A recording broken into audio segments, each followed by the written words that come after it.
Greetings, everybody. So I've just made a video about how to understand the ladder problem. Okay, I didn't say how we would solve it, but I really didn't want to do that at first. I wanted to just have you understand the situation and begin to see how there's all these variables that are related and they're all functions of time and that derivatives will come into play. But let's talk about how to solve it. I want to solve part A, okay? And I can think of part A like this.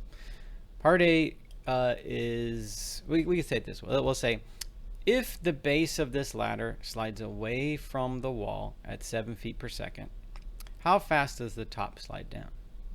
Okay, now there's obviously an answer to that. Whether or not we can solve it, there must be an answer, because how fast that top part sliding down is directly related to how fast the bottom part slides away. Okay, so let's talk about how we solve for dy over dt. Oh, so that's a derivative. Here I notice in the question it says the rate of change of the height at the top of the ladder. So that's a derivative. They're asking how fast is the top sliding down.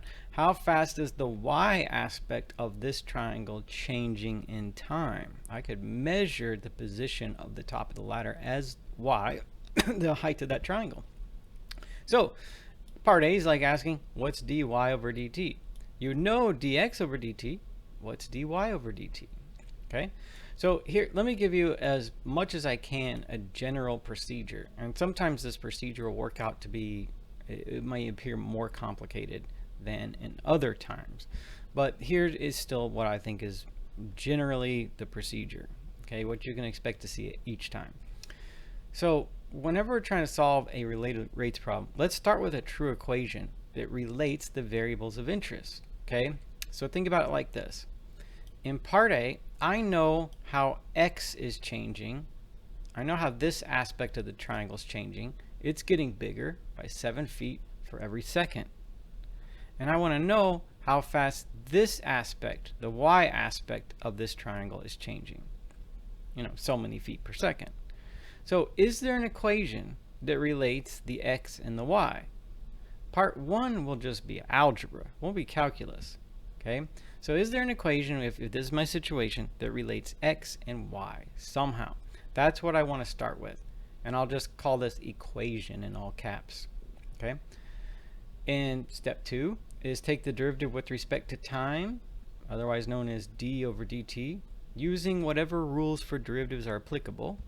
So I want to say, like, you'll take the derivative with respect to time of the equation that you came up with in part 1. In part 3, solve that equation for whatever derivative that you want. Use all the information that you were given, though, as is relevant. Okay, so like in my case, I'd be solving for dy over dt. So let's see how this plays out in this case. What's an equation that's true about x and y and this triangle? I would use the Pythagorean theorem. It's a right triangle. It was given that the wall meets the floor at 90 degrees with the ladder making a right triangle. So it must be true that x squared plus y squared is 25 squared. So that would be a true equation about this situation that relates the x and the y. Because I know how fast the x is changing. I know dx over dt. And I want to figure out how fast the y is changing, dy over dt. So I start with that. Now I could simplify this equation to x squared plus y squared is 625. Okay, so that's where I begin. Just use algebra or geometry. It's like this won't involve calculus. This first step won't involve calculus. Just give a true equation that relates all the variables you're interested in at this point.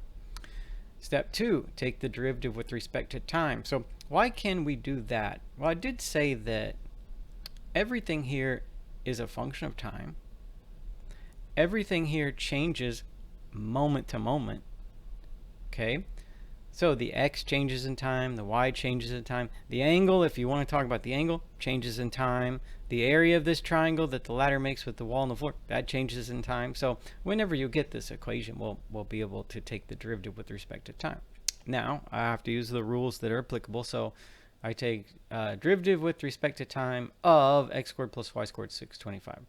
What I get is that the derivative of x squared is 2x dx dt plus the derivative of y squared is 2y dy over dt cross over the equals, the derivative of 625, well, 625 is a constant. It's not changing. That's why the derivative of constants are zeros, because they don't change. Okay, 625 is and always will be 625. All right, so there's my derivative. Now wait a second, there really is something that I need to talk about here.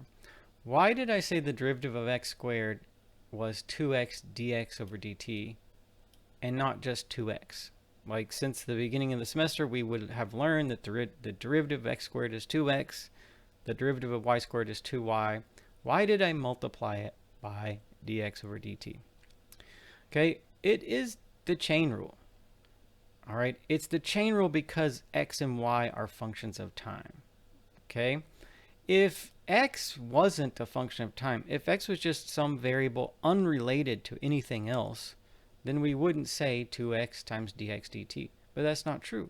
X is more than that. X is a function of time. So how is that the chain rule, though? How is the fact that I would say in this case the derivative with respect to time of x squared is 2x dx over dt? Why would I do that? Well, here's my analogy. You know the chain rule already. What does the chain rule say the derivative of 9t plus 7 squared is? Okay, well, you'd bring the power to the front, you'd say 9t plus 7 to the first power, and then you'd have to follow it with whatever the derivative of 9t plus 7 is, which is 9. That's all we're doing here. I'm bringing the 2 to the front, the power becomes 1, and then that x itself is something more complicated. It's something that changes in time, so I've got to multiply by dx over dt. All right, same thing with y. Y is not just y. Y is something like that 9t plus 7, you might think. Okay, and the chain rule necessitates that I've got to say the derivative of y squared is not just 2y, but is 2y dy over dt. So we'll treat all derivatives that way with our variables when we're doing this. Okay, so that's step 2, maybe not that hard. Okay, so long as you understand why we've got to follow the 2x and the 2y with dy over dt. Just follow all the derivatives of your variables with their derivative with respect to time, and it's really just the chain rule, if that helps you think about it and remember it. Okay, it's really exactly like this. All right, so let's go to step, one more thing. Like, maybe do I know some of this stuff? Let's see, I'll put some of this stuff in. Like, don't I know dx over dt? Let's see. Yeah, I was told that the base of the ladder slides away at 7 feet per second. If x measures the base there, okay, then I know dx over dt is 7. If you want units, 7 feet per second. So I put in 7. And then I want to solve for dy over dt, don't I? So I might look at my problem like this. I got 2x times 7 plus 2y times dy over dt, and that's what I'm looking for, equals 0. So step 3, solving that equation for whatever derivative you want. All right, now we can do that. It's like I'm looking at it, I see the thing that I want, and I can try to solve for it using just algebra. Okay, so we'll go to step 3, and when you do step 3, be sure that you've always at this point incorporated all the information that you have. Okay, so like, what other information do we have? I was given that the base of the ladder is 24 feet from the house. Okay, so like I was given that x is 24. dx over dt is 7 feet per second, but x is 24 feet. So I'm going to have to work that into this too. So let's do like this. X is 24. What does that make y? Because I see the y is also an unknown here. Okay, so x may be 24, but the y, well, so these are connected by the Pythagorean theorem. So if x is 24 and you want y, then you'd say 24 plus y squared is 25 squared. Solve it, that makes y 7. So using the rest of that information, now in step 3, I'll say, okay, I got 2, and then x was given to be 24 feet times 7 feet per second plus 2 times 7. Okay, y is 7. Okay, then times dy over dt, which is still unknown and which is what I'm looking for, equals 0. So let's put this together now, multiplying all that, 336, 14, whoops, solve for dy over dt, you'll get negative 336 over 14 or negative 24 feet per second. All right, so I got my answer. There's dy over dt, meaning the top of the ladder is sliding down at 24 feet per second. The negative indicates that the y aspect of this triangle is getting smaller. The number tells me how so. Smaller moment to moment by 24 feet per second. So there's my answer. That's why here you see negative 24. All right. So there's the procedure. Okay.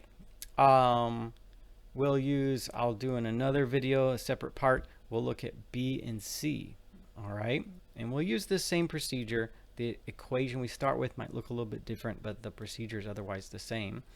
One more thing, is it a surprise that that's negative? Well, in fact, if A didn't turn out to be negative, I would know I did something wrong. Why is that negative? Well, if this side gets bigger, this side must get smaller in order for that side to keep at 25. So I'm not surprised dy over dt is negative. It has to be. And I haven't solved B or C yet, but look at how they're negative.